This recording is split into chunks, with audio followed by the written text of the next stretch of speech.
Seigneur, le moment est arrivé. Prends contrôle de ce moment. Instruis-nous au travers de ta parole. Régénère-nous au travers de ta parole. Dans le nom de Jésus, nous avons prié. Amen. Acclame le Seigneur ce matin. Est-ce que la présence de Dieu fait du bien à quelqu'un? Est-ce que Dieu régénère quelqu'un ce matin? Amen.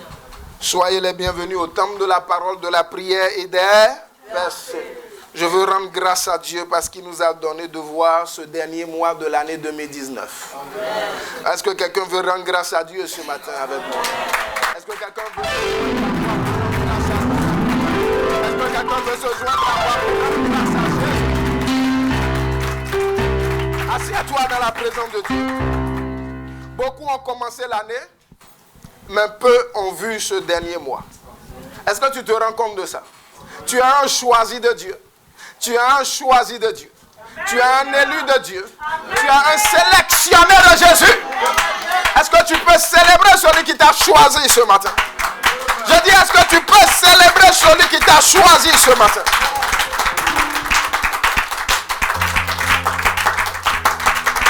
Assieds-toi dans la présence de Jésus.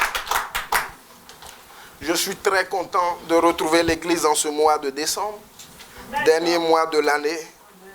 Nous avons décrété 21 jours de jeûne. Mais le Seigneur me dit d'aller jusqu'au 31 décembre. Aujourd'hui jusqu'au 31 décembre, nous sommes en jeûne. Nous croyons que Dieu fera des merveilles. Nous croyons que Jésus fera des merveilles. Nous croyons que le Saint d'Israël fera des merveilles. Que le Seigneur te bénisse. Nous commençons ce jour une nouvelle série d'enseignements. Dis avec moi, le sang de Jésus. Le sang de Jésus est une bombe atomique. Le sang de Jésus est une bombe atomique. Le sang de Jésus est une bombe atomique. Prends avec moi Luc chapitre 22.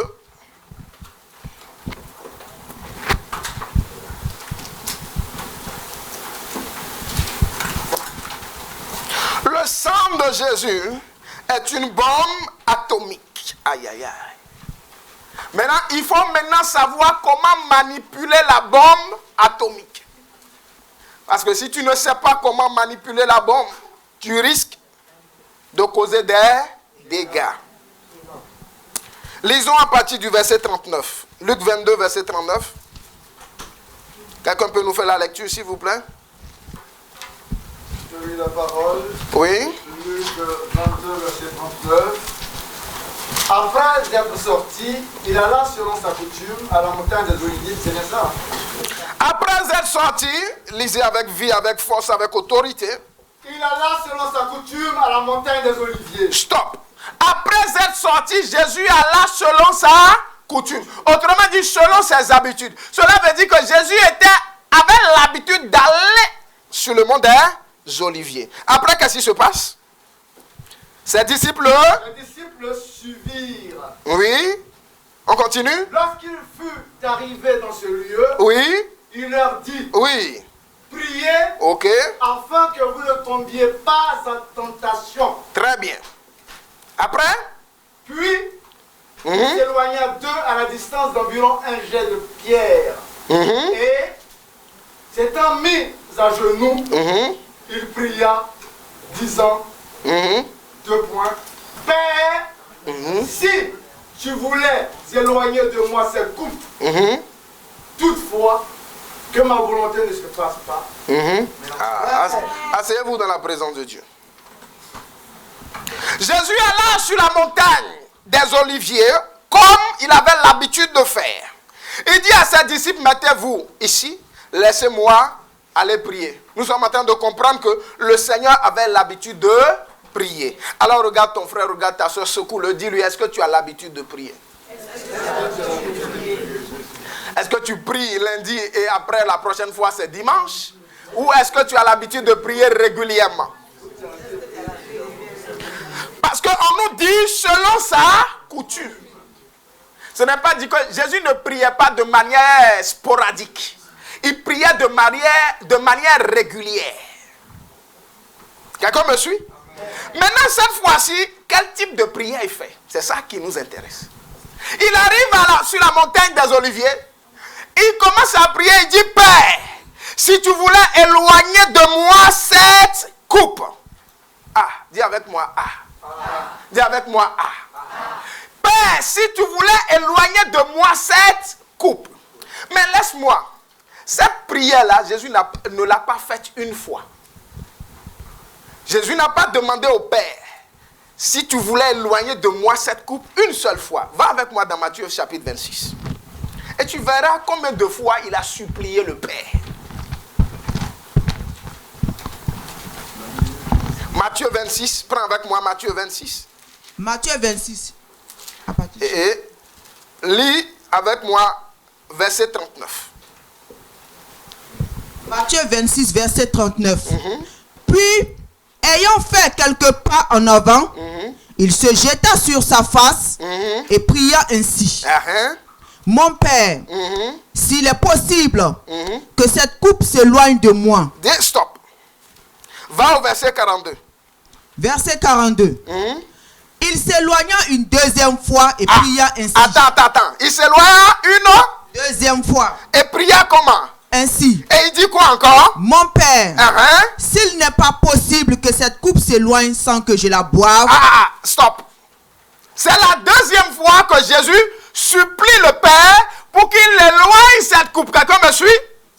Maintenant, prends avec moi le verset 44. Verset 44. Il les quitta et, s'éloignant, il pria pour la troisième fois. La troisième fois. Et il dit quoi? Répétons les mêmes paroles. Stop. Asseyez-vous dans la présence de Dieu. Jésus va sur la montagne des Oliviers comme à son habitude. Il prie une fois, Père, éloigne de moi cette coupe. Ce n'est pas, ça ne suffit pas. Il prie encore, Père, éloigne de moi cette coupe. Deuxième fois. Père, éloigne de moi cette coupe. Troisième fois. Alors, s'il a prié, il a fait la même prière 3 fois, c'est que c'était quelque chose qui lui tenait à cœur. Dis avec moi, c'était quelque chose qui lui tenait à cœur. Alors, nous allons chercher à savoir pourquoi le Seigneur Jésus voulait, coûte que le Père éloigne cette coupe de lui. Pourquoi le Seigneur Jésus demandait au Père d'éloigner cette coupe de lui? Quelqu'un me suit? Là, nous sommes dans le jardin de Gethsémane. Quelqu'un me suit? Nous sommes dans le jardin de Gethsémane à quelques heures de la crucifixion de Jésus. Jésus demande au Père, Père, s'il te plaît, éloigne de moi cette coupe. Mais laisse-moi te dire que cette coupe dont Jésus parlait, c'était une coupe amère. Mais ce n'était pas une coupe sucrée, ce n'était pas une coupe jolie, ce n'était pas quelque chose de bien. Parce que si c'était bien, c'était joli, c'était sucré, il n'allait pas dire éloigne de moi cette coupe. Cette coupe était amère. Mais la question que nous devons nous poser, mais cette coupe était amère, elle contenait quoi? Qu'est-ce qui était dans cette coupe et qui avait un goût amer? Laisse-moi te dire que cette coupe était composée de nos péchés. Cette coupe était remplie de nos iniquités. Cette coupe était remplie de nos avortements. Cette coupe était remplie de nos meurtres. Cette coupe était remplie de nos bavardages. Cette coupe était remplie de nos fausses couches. Cette coupe était remplie de nos calomnies. Cette coupe était remplie de nos critiques. Voilà la coupe que Jésus devait boire. Et c'est pourquoi la Bible dit qu'il a pris nos péchés. Celui qui n'a jamais connu le péché a pris nos péchés. Donc le Seigneur regarde la coupe de l'humanité remplie des iniquités de l'humanité. Le Seigneur regarde la coupe et il voit dans cette coupe tous les avortements que toute la terre a commis. Il regarde dans sa coupe et il voit les mensonges de toute la terre. Et le Père lui tend la coupe. Le Père lui dit, mon fils, il est l'heure. Soit tu es garçon, soit tu n'es pas garçon. Mais là où on a, il faut montrer que tu es garçon. Dis à quelqu'un, soit tu es garçon, soit tu ne l'es pas. Mais là, ce n'est pas bavardage, c'est boire. Là, ce n'est pas bavardage, c'est boire. Ce n'est pas parole, mais c'est action. Le Seigneur regarde la coupe. Il voit tout ce qu'il y a comme ignominie dans la coupe. Il voit tout ce qu'il y a comme agression. Il voit tout ce qu'il y a comme mensonge. Il voit tout ce qu'il y a comme péché. Tout ce qu'il y a comme vol. Tout ce qu'il y a comme séduction. Tout ce qu'il y a comme prostitution. Et le père lui dit, il est là, mon fils. Il est là, mon fils. Le contrat qu'on a signé, c'est qu'à un moment donné, tu devais boire la coupe. À un moment donné, tu devais boire la coupe. Le Seigneur Jésus regarde la coupe. Il dit, Seigneur, je peux tout faire. Mais ça, c'est dur. Ça, c'est amer. Ça, c'est dur. Ça, c'est amer. Alors le Seigneur Jésus se retrouve dans une situation que nous, tous les chrétiens, nous nous retrouvons dans cette situation tôt ou tard. Soit obéir à la volonté de Dieu, ou soit suivre tes propres désirs. Quelqu'un me suit ce matin? Amen. Le Seigneur était devant le Père. Soit il obéissait à la volonté de Dieu, le Père, qui était de boire la coupe, soit il suivait ses propres volontés, il suivait ses propres désirs, qui étaient de fuir la coupe. Et nous avons un monsieur dans la Bible qui a été aussi confronté à la même épreuve. Nous avons Adam. Jésus est dans le jardin de Gethsémani. Il est confronté à la coupe amère. Nous avons Adam dans le jardin d'Éden qui est aussi confronté à une décision. Soit manger le fruit défendu, soit obéir à Dieu. Dis avec moi le mystère des jardins. Dis avec moi le mystère des jardins. Dis avec moi le mystère des jardins. Soit tu as Éden, soit tu as Gethsémani, mais dans tous les cas, tu ne peux pas fuir la décision à prendre. Adam est dans le jardin d'Éden. Il se retrouve devant la volonté divine qui est de ne pas manger le fruit défendu. Mais lui, qu'est-ce qu'il fait? Il mange le fruit défendu. Jésus est dans le jardin de Gethsémani. Il se retrouve devant la coupe amère remplie des péchés. Mais ces péchés-là viennent d'où? De la désobéissance d'Adam. Donc Jésus est devant le péché que la malédiction liée au péché d'Adam a fait déposer dans la coupe. Et Jésus même doit prendre une décision. Soit boire la coupe, soit ne pas boire la coupe. Alors quand Jésus dit, Père, si seulement tu peux éloigner de moi cette coupe, tout le ciel est arrêté. Dis avec moi, tout le ciel est arrêté. Tout le ciel est arrêté. Parce que ce pourquoi tout le ciel a travaillé, l'heure est arrivée. Je dis ce pourquoi le Père a remis ciel et terre. Ce pourquoi on a choisi Marie. Ce pourquoi on a choisi Marie. Ce pourquoi le Saint-Esprit est descendu et a fait conçu Marie. Et tout ce plan-là, il est là maintenant. C'est la finale. Dis-moi, c'est la finale.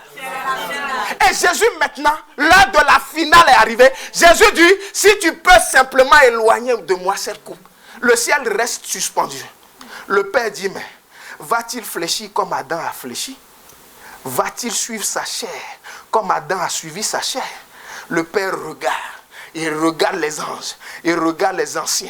Il regarde les 4 êtres vivants.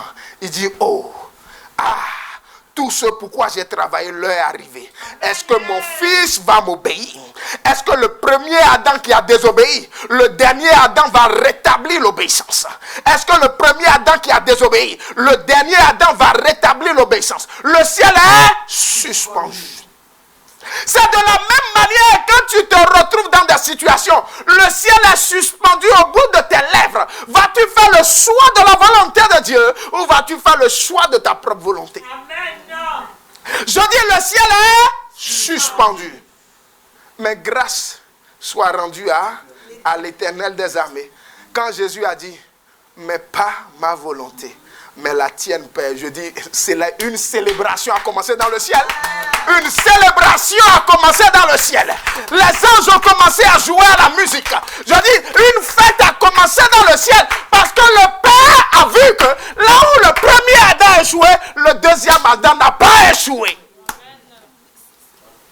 Le Seigneur Jésus dit, pas ma volonté, mais la tienne. À partir de ce moment, le Père dit, ok, la mort est vaincue. Le diable est vaincu. Le péché est vaincu. Et qu'est-ce qui se passe quand on continue? La Bible dit quoi? Un ange vient du ciel pour le fortifier. Aïe, aïe, aïe. Un ange vient du ciel pour le fortifié. Nous sommes en train de nous rendre compte que quand tu n'es pas dans la volonté de Dieu, mais quand tu es dans ta propre volonté, le ciel ne s'ouvre pas et aucun âge ne vient te fortifier. Aïe, aïe, aïe. Avant que le Seigneur te fortifie, il faut d'abord que tu sois dans sa volonté afin que le ciel puisse s'ouvrir et que l'armée de Dieu vienne te fortifier. Dis avec moi, le mystère des jardins. Le mystère des jardins. Le mystère des jardins. Le mystère des jardins. Donc, dans le jardin d'Éden, nous avons vu Adam qui a échoué, qui a péché. Mais dans le jardin de Gethsémane, nous avons vu Jésus qui a racheté l'humanité par son obéissance. Nous avons vu Jésus qui a racheté l'humanité par son obéissance. Maintenant, nous allons regarder quelque chose. Suis avec moi. Continuons le verset. Allons encore dans Luc 22, verset 42.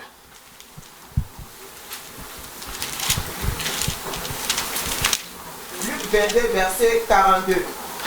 Lis pour moi le verset 44. Verset 44. Oui. Étant en agonie.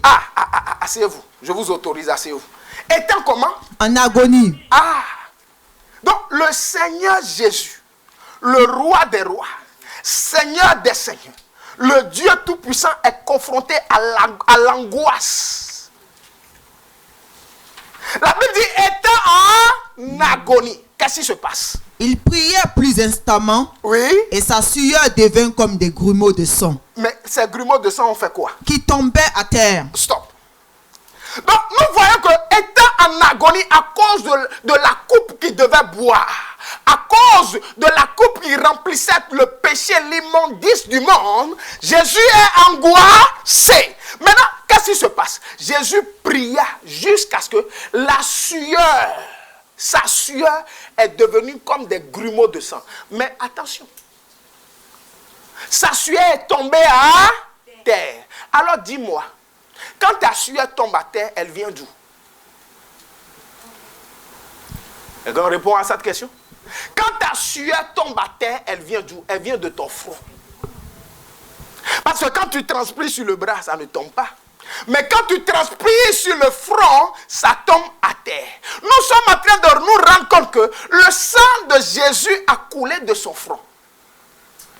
Quelqu'un me suit ce matin? Amen. Nous sommes en train de nous rendre compte que le sang de Jésus a coulé de son front. Mais son sang qui est tombé à terre, qui est tombé de son front, a été mélangé à son sang.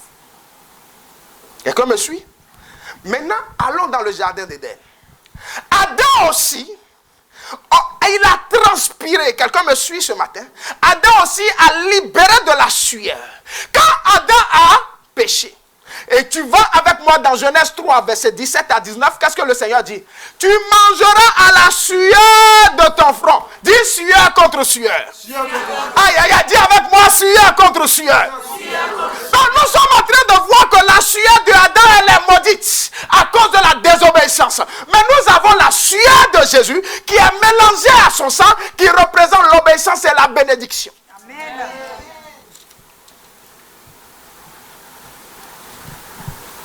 Alors, bien-aimé, le sang de Jésus qui a jailli de son front, c'est ce sang-là qui a vaincu la coupe amère.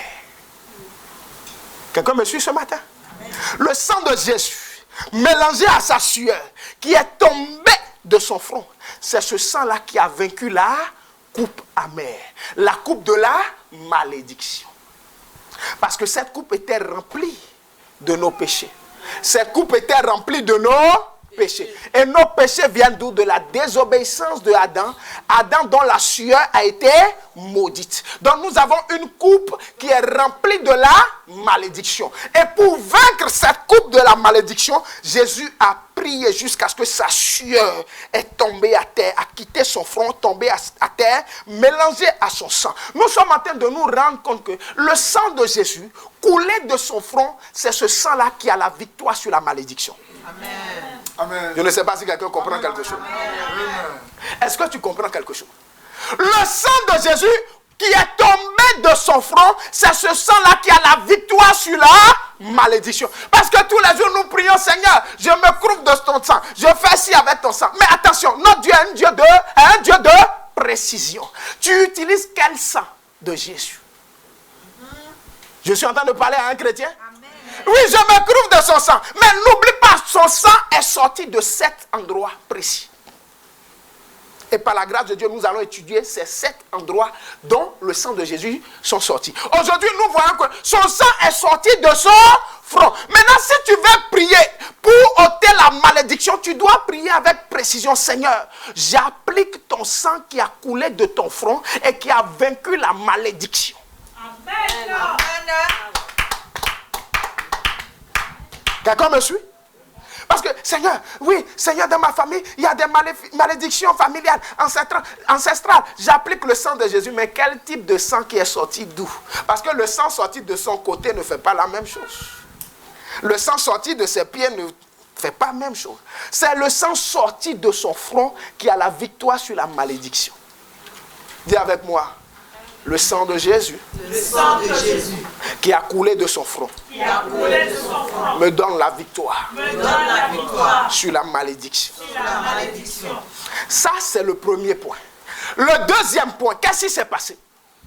Quand le Seigneur a prié, l'ange l'a fortifié.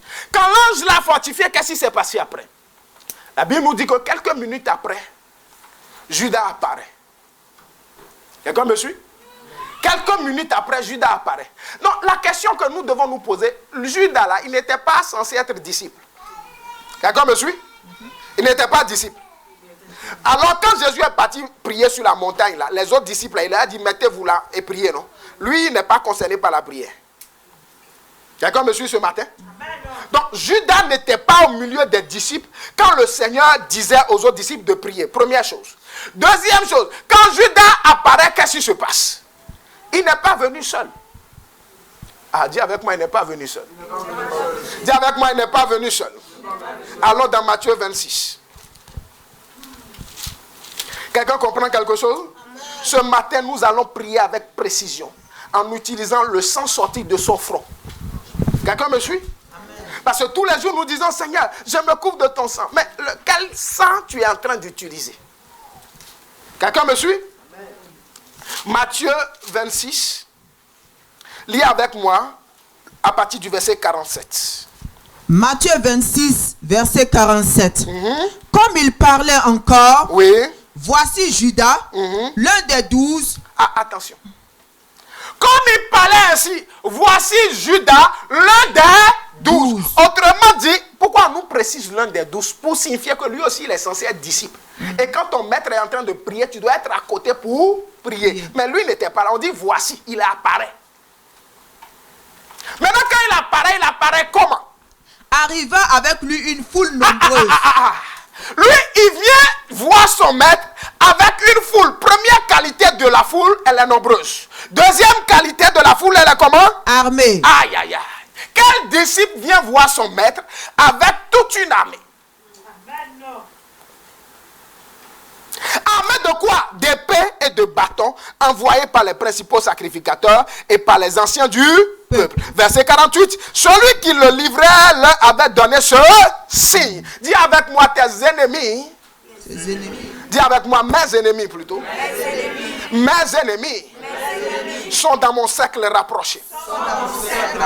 Mon ennemi n'est pas loin de moi. Il est proche de moi. Il mange dans mon assiette. Il boit dans mon verre.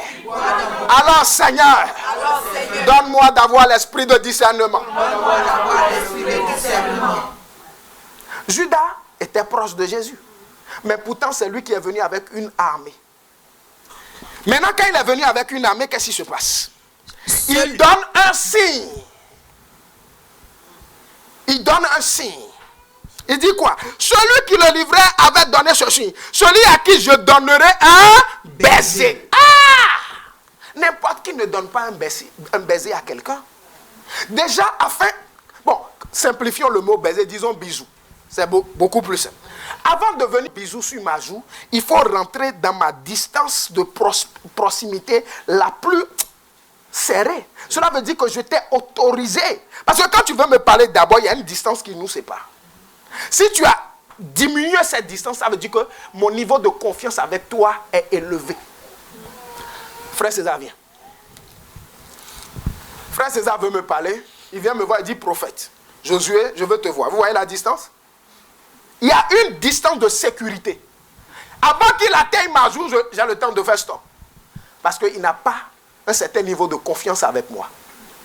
Mais si cette distance se réduit, j'arrive ici, cela veut dire que le degré d'intimité est profond. D'accord, monsieur?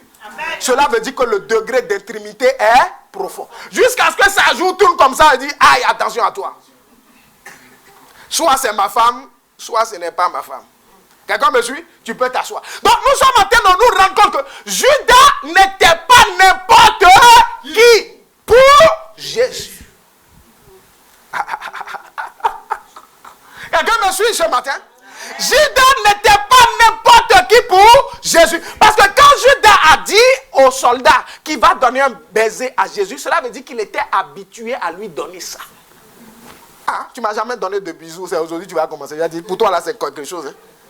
Quelqu'un me suit? Amen. Cela veut dire que si Judas a donné aux soldats le signe du baiser, cela veut dire que Jésus avait l'habitude de l'autoriser à lui donner un baiser. Cela veut dire que c'était un gars sûr du Seigneur.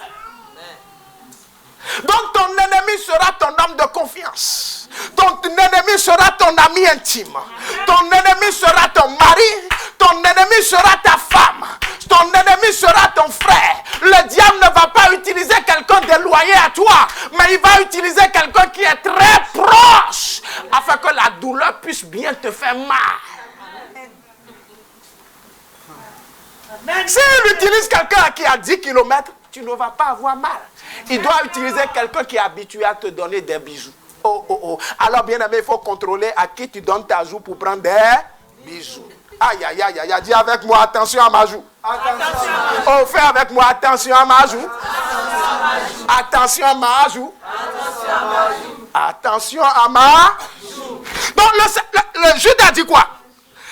Il dit, celui à qui je donnerai un baiser, c'est lui, saisissez-le. Oh. Donc, l'homme de confiance dit maintenant, saisissez-le. Donc, l'homme de confiance, c'est lui qui te livre. Je dis, l'homme de confiance, c'est celui-là qui te livre.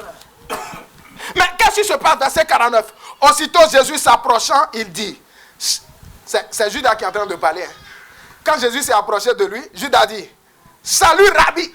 Ah, celui qui est prêt à te vendre, il dit, salut Rabbi. Donc ton ennemi, quand il te voit là, il dit quand même salut Rabbi. Il dit quand même salut mon prophète. Alors que ça là, salut prophète là, ça ne vient pas du cœur. Ça vient du bout des lèvres parce que dans son cœur, il est en train de comploter quelque chose contre toi. C'est pourquoi la Bible dit, seul Dieu sonde les cœurs et les reins. Seul Dieu sonde les cœurs et les reins. Tu m'as dit bonjour, tu m'as souri, j'ai vu toutes tes dents blanches. Ça là, ça, je m'en fous. Je vais aller prier Dieu pour connaître l'état de ton cœur. Nous sommes en train de comprendre qu'on ne marche pas avec les gens par hasard. On ne marche pas avec les gens par émotion. On ne marche pas avec les gens par les sentiments. Si tu veux marcher avec quelqu'un, va le passer au scanner de Jésus. Si tu veux marcher avec quelqu'un, va le passer au scanner de Jésus. Il va te dire, celui-là, fais attention. Tu peux marcher avec lui. Mais attention à ça. Attention à ci. Mais nous là, du moment où il t'a dit, ma chérie, comment tu vas? Oh, je vais bien. Oh, ça va bien. Non, je vais bien. Toi-même, tu ouvres ton cœur. Tu sais que mon mari là, il est ci. Mon mari là, il est ça. Ma femme là, elle est ci. Ma femme là, elle est ça. Alors que celle qui est venue là, elle est venue pour prendre ton mari. Celui qui est venu là, il est venu pour prendre ton travail. Mais toi, on dirait que tu as le cœur, tu es Mère Thérèse. C'est ça, non? Tu es... Hein? Ah, tu es Mère Thérèse, ton cœur là est tellement bon que tout le monde peut fouiller dedans et cafouiller dedans. Fais attention à ton entourage. Je dis à quelqu'un, fais attention à ton entourage. Le gars qui est sur le point de trahir Jésus, il arrive à Jésus, il dit salut Rabbi. L'homme est mauvais. Dis avec moi, l'homme est mauvais. Et la Bible même le dit dans le livre de Jérémie. La Bible dit, le cœur de l'homme est mauvais et tortueux. Jérémie n'a pas dit autre chose. Hein. Il dit, le cœur de l'homme est mauvais. Mais il ne s'est pas arrêté là. Il dit, le cœur de l'homme là, c'est tortueux, c'est serpenté. Aïe!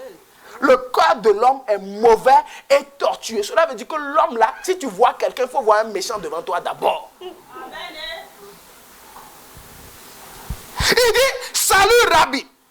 Et il lui donna un baiser. Le baiser de la trahison. Dis avec moi le baiser de la trahison. Le bisou de la trahison. Maintenant, regardez comment Jésus va répondre. Ah, c'est ça qui est bon. Dis avec moi, c'est ça qui est bon. Dis, c'est ça qui est bon. Verset 50, Jésus lui dit, mon ami. Oh. Jésus lui dit, mon ami. Oh, dis avec moi, mon ami ce matin. Oh, dis avec moi, mon ami ce matin. Dis avec moi, mon ami ce matin. Jésus lui dit, mon ami. Oh. Jésus lui dit, mon ami. Jésus lui dit, mon ami. Si c'était toi et moi là, et tu sais que lui là, il est venu te livrer. Il y a longtemps tu as fui, tu n'as pas donné jour là même. Mais Jésus tend la joue, il donne le baiser et Jésus dit, oh mon ami, ce que tu es venu faire là, il faut faire ça. Ah! Jésus dit, mon ami, ce que tu es venu faire, s'il te plaît, il faut faire. Nous sommes en train de nous rendre compte que Jésus est en train de dire, mon ami, tu es en train de m'arranger. Aïe. Jésus est en train de dire, mon ami, tu es en train de m'arranger. Tu crois que tu es en train de me faire du mal, mais tu es en train de me pousser dans ma grâce. Tu crois que tu es en train de me torpiller, mais tu es en train de me propulser à la croix. Tu crois que tu es en train de me livrer, mais tu es en train de me faire asseoir dans ma bénédiction. Jésus lui dit, mon ami. Aïe. Jésus lui dit, mon ami. Cela veut dire qu'un ami est quelqu'un à qui on ouvre son cœur. Oh my God.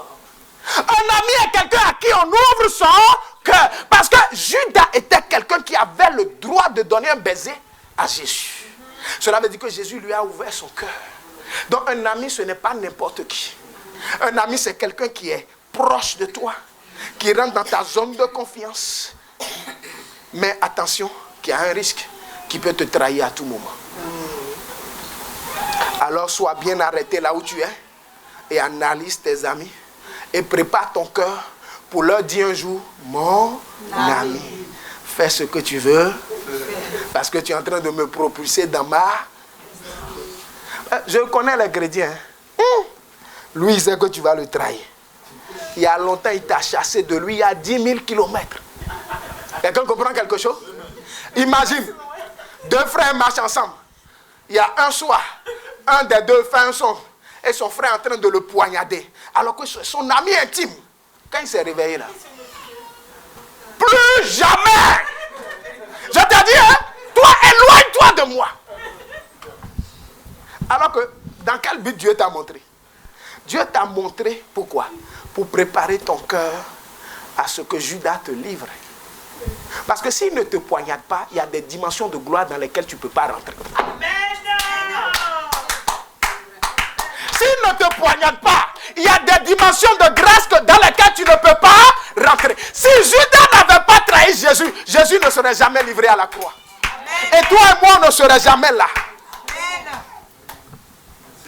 Donc nous avons le sang qui a coulé du front de Jésus, qui a autorité sur deux choses.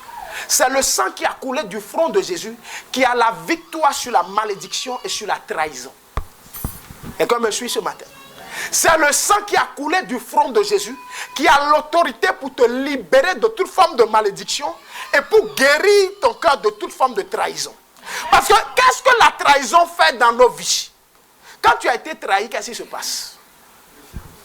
Personne n'a été trahi ici dans cette salle. Ah, vous êtes tous des biens. Hein? Nous sommes des blessés de guerre. Quand tu as été trahi, dans ton cœur, il y a de l'amertume. Dans ton cœur, il y a une soif de vengeance. Quand tu as été trahi, dans ton cœur, il y a la mélancolie. Tu ne veux plus sentir les hommes. Tu ne veux plus sentir qui que ce soit. Quand tu vois quelqu'un qui était dans ton cercle, dans ton zone de confiance, qui t'a trahi, tu te dis plus jamais personne ne va rentrer dans cette zone. Amen. Tu te dis plus jamais je ne vais faire confiance à qui que ce soit encore. Amen. Alors que tu ferais mieux de guérir ton cœur, parce que celui qui va te faire du bien est sur le chemin pour arriver dans la zone de confiance. Aïe, aïe, aïe, aïe. Je dis, celui qui va te faire du bien est sur le chemin d'arriver. Mais quand il va arriver, vas-tu ouvrir la porte de ta zone de confiance?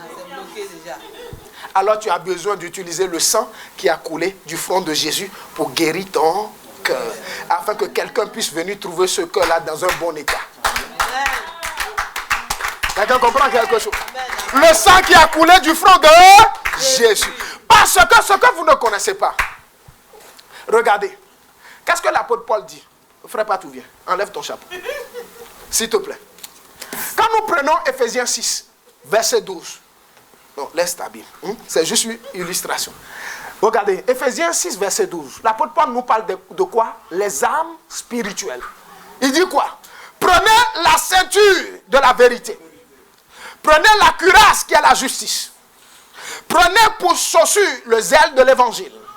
Prenez quoi d'autre? Le casque du salut. Prenez quoi? Le bouclier de la foi. Prenez quoi d'autre? L'épée qui est la parole de Dieu. Les armes spirituelles dont l'apôtre Paul parle là, ça fait quoi? Ça protège tout le corps. Quelqu'un me suit? Ça protège quoi? Tout le corps. Mais cependant, il y a une zone qui n'est pas protégée. Il y a une zone qui n'est pas protégée. Dites-moi. La face. Il y a une zone qui n'est pas protégée. Que Dieu vous bénisse. Le dos n'est pas protégé. Le dos n'est pas protégé. Et trahir quelqu'un, c'est quoi? C'est le poignarder dans le dos. Aïe, aïe, aïe. Trahir quelqu'un, c'est le poignarder dans son... Trahir quelqu'un, c'est le poignarder dans son... Nous sommes en train de nous rendre compte que protéger ton dos là, ce n'est pas une question de âme spirituelle, mais c'est une question de sélectionner dans ton entourage. Oh my God! C'est une question de sélectionner dans ton entourage.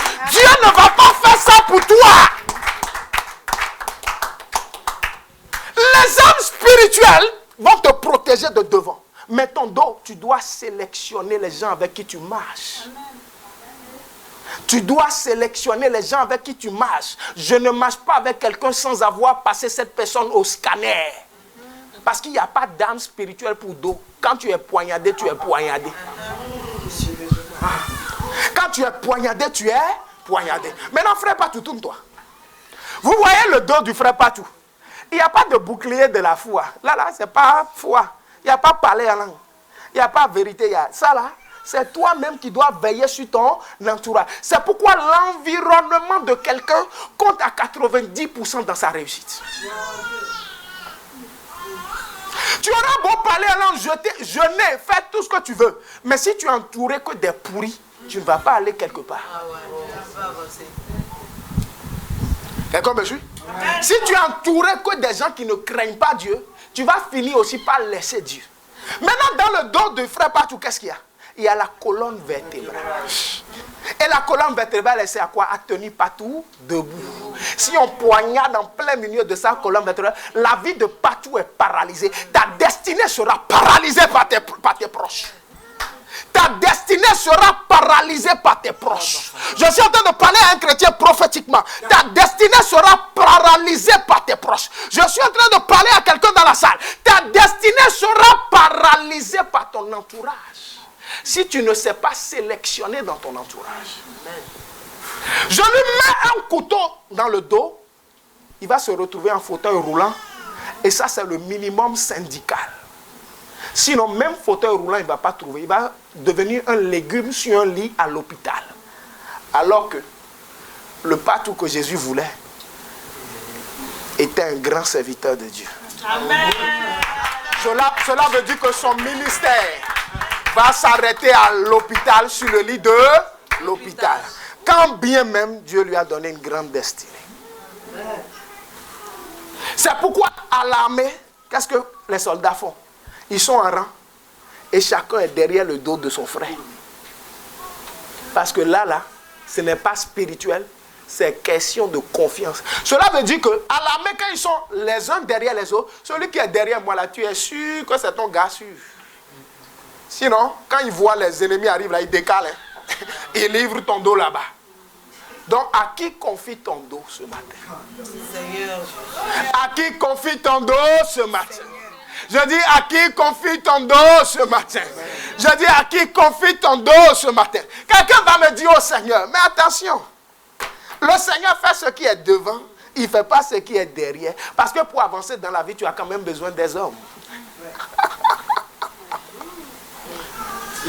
Jésus, pour aller à la croix, n'a pas eu besoin que Dieu descende du ciel pour protéger son dos. Il a fallu quand même qu'il livre son dos à Judas. Lisez avec moi le psaume 41, verset 10. Tu peux t'asseoir.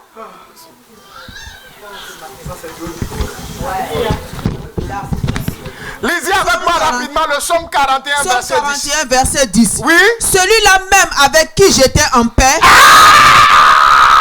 Aïe, aïe, aïe, aïe, aïe, aïe, aïe. Il dit quoi? Celui-là même avec qui j'étais en paix. Il n'y avait pas palabre entre nous. Il n'y avait que rigolade. Il n'y avait que confiance. Il n'y avait que amitié. Il n'y avait que fraternité. Il n'y avait que paix. On s'échangeait des cadeaux. On prenait soin de nos femmes. On prenait soin de nos maris. On prenait soin de nos enfants. Tu es mon frère, je suis ton frère. Tu es ma soeur, je suis ta soeur. Tu es ma copine, je suis ta copine. Tu es mon associé, je suis ton associé. Je suis ton gars sûr. Tu es ma soeur sûr. Ton pied est mort.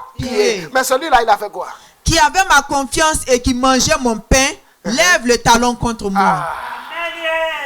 C'est celui-là qui avait ma confiance, à qui j'avais donné accès à mon dos. C'est celui-là qui lève le talon contre moi. Attends, dis-moi, il faut tourner ton talon. Quand il dit lève son talon contre moi, cela veut dire que celui-là, il a tourné son talon. Si j'essaie de tourner mon talon, qu'est-ce qui se passe? Je suis obligé de te tourner dos. Ça fait dos contre dos. Les deux dos sont plus protégés. Quelqu'un comprend quelque chose? Frère Patou, viens. Frère Patou est mon homme de confiance dont parle le psaume 41, verset 10. Cela veut dire, il a accès à mon dos. Vous comprenez? S'il a accès à mon dos, c'est mon homme de confiance, c'est mon gars sûr. Si quelque chose veut arriver pour toucher mon dos, il dit stop. Dis stop, frère Patou. Donc mon dos est... Maintenant le psaume dit que frère Patou en qui j'ai confiance, il a tourné son talon. Tourne son talon. Il lance quelque chose. Mon dos n'est plus... Mon dos n'est plus... Cela veut dire qu'il a livré mon dos. Il a livré mon dos à mes ennemis. Il a livré mon dos à mes détracteurs. Il a livré mon dos à mes oppresseurs. Il a livré mon dos à mes ennemis. Tu peux t'asseoir. Il a livré mon dos. Il a livré mon dos à ceux-là qui cherchaient à me le tuer il y a longtemps. Parce que quand les soldats sont arrivés, qu'est-ce que Jésus a dit? Jésus a dit, mais il y a longtemps je suis parmi vous. Vous m'avez vu au temple, mais vous ne m'avez pas saisi. Mais aujourd'hui, si vous me saisissez, c'est parce que mon homme de confiance m'a livré. Quand j'étais dans le temple, vous ne pouviez pas me toucher parce que mon Judas assurait la sécurité de mon dos. Aïe, aïe, aïe. Quand j'étais dans le temple, vous n'aviez pas courage parce que personne dans mon cercle restreint n'était parti tisser un accord avec vous. C'est maintenant qu'il est parti comploter qu'il a livré mon dos. Pourquoi? Pour 30 pièces d'argent. Alors, dis avec moi, mon dos vaut mieux que 30 pièces d'argent. Mon dos vaut mieux que 30 pièces d'argent. Alors, bien-aimé dans le Seigneur, il n'y a que le sang qui a coulé du front de Jésus qui puisse guérir ton cœur de la trahison. Parce que si ton cœur n'est pas guéri de la trahison, tu ne pourras pas rentrer dans la prochaine dimension de ta gloire. Impossible. Parce que tu vas ruminer l'amertume, tu vas ruminer la colère, tu vas ruminer la vengeance, tu vas ruminer la rancœur. Mais le Saint-Esprit ne peut pas travailler dans une atmosphère de rancœur, de colère et d'œuvre de la chair. Il faut que ton cœur soit guéri, afin que l'Esprit de Dieu puisse s'épanouir et maintenant dépêcher vers toi celui-là qui ne va pas te trahir. Quand Simon de Cyrène est arrivé, le cœur de Jésus était déjà guéri. Quand Simon de Cyrène est arrivé, le cœur de Jésus était déjà guéri. Simon de Cyrène a soulevé la croix et a aidé Jésus jusqu'à la croix. Personne ne viendra t'aider aussi longtemps que ton cœur sera meurtri. Amen.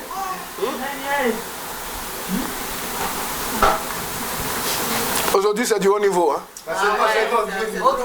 Personne ne viendra t'aider aussi longtemps que ton cœur sera meurtri. Tu as besoin de passer par le pardon. Quelqu'un me suit? Amen. Tu as besoin de passer par le pardon. Quand nous prions dans Matthieu 6, qu'est-ce que nous disons? Pardonne-nous nos offenses comme nous pardonnons aussi. Mais toi, tous les matins, parce qu'on t'a blessé, on t'a poignardé dans le dos, tu dis, Père, pardonne-moi mes offenses, mais en tout cas, moi, je ne veux pas lui pardonner.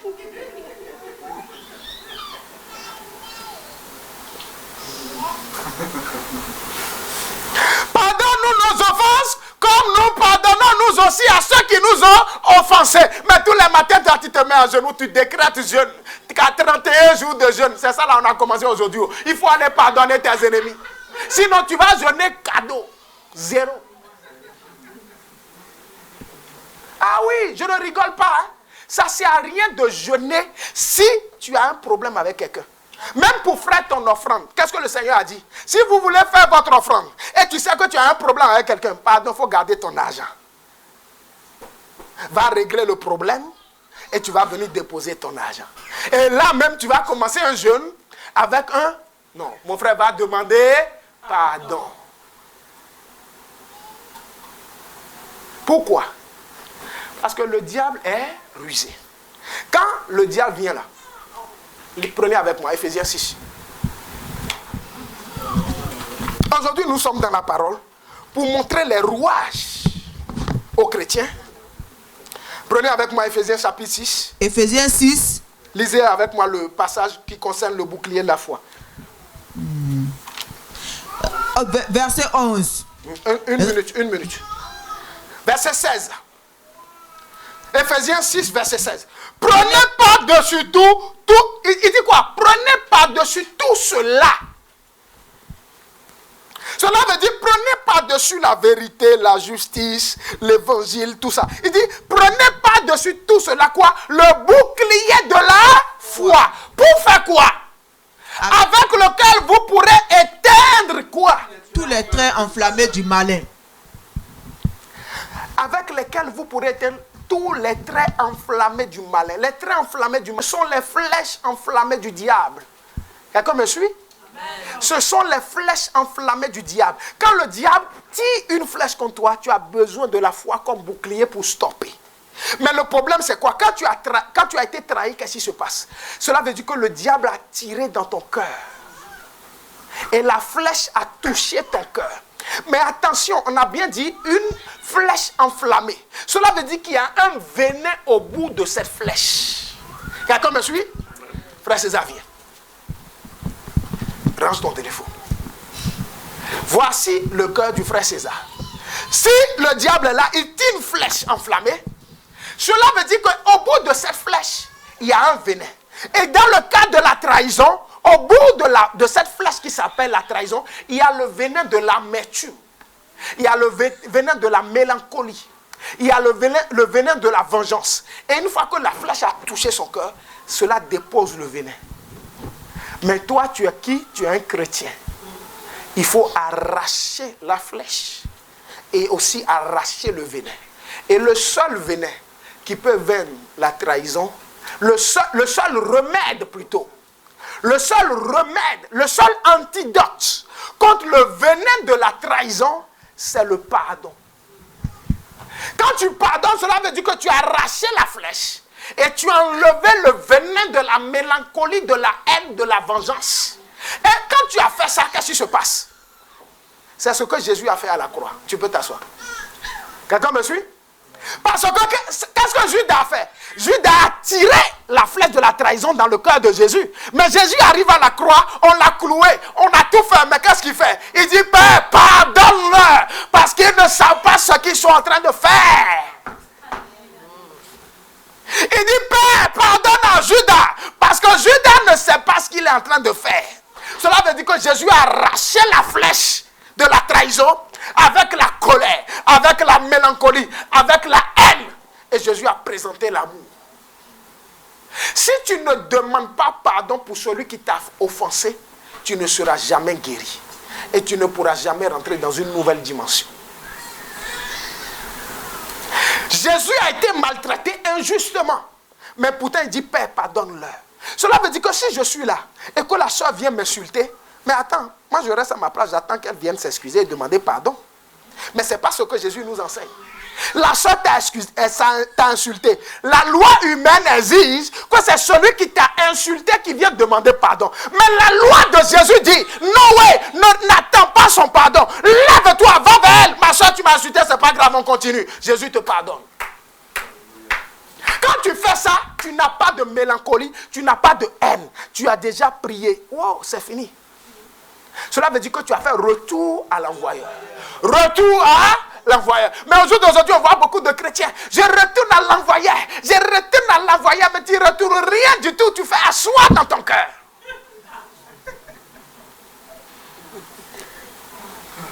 Le vrai moyen de retour à l'envoyeur, c'est de pardonner quand on t'a fait tort. Ça s'appelle quoi?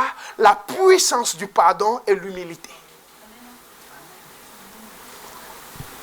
La sœur m'a insulté. Je vais vers elle. Ma sœur, c'est pas grave. Laisse. Je rentre dans ma chambre. Seigneur, pardonne la sœur.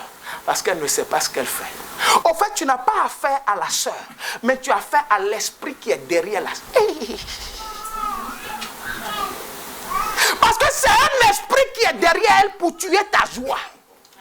C'est un esprit qui est derrière elle pour éteindre la joie de Dieu dans ton cœur. Mais comme toi, tu sais, et que tes yeux spirituels sont ouverts, tu dis, oh, je te vois venir, stop. Je pardonne ma soeur. Mais à l'esprit, je dis quoi? Arrière de moi, Satan. Aïe, aïe, aïe, aïe, aïe. À l'esprit, je dis quoi? Arrière de moi, Satan. Quand Pierre a dit au Seigneur Jésus, jamais tu n'iras à la croix. Le Seigneur Jésus n'a pas dit, arrière de moi, Pierre. Mais il a dit, arrière de moi, Satan. Parce que l'esprit qui était derrière Pierre, c'était Satan. Dis avec moi la puissance du pardon. La puissance du pardon. Lève les deux mains vers le ciel.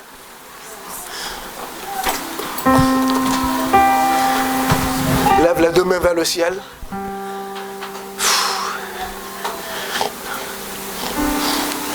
Lève les deux mains vers le ciel. Tiens-toi debout.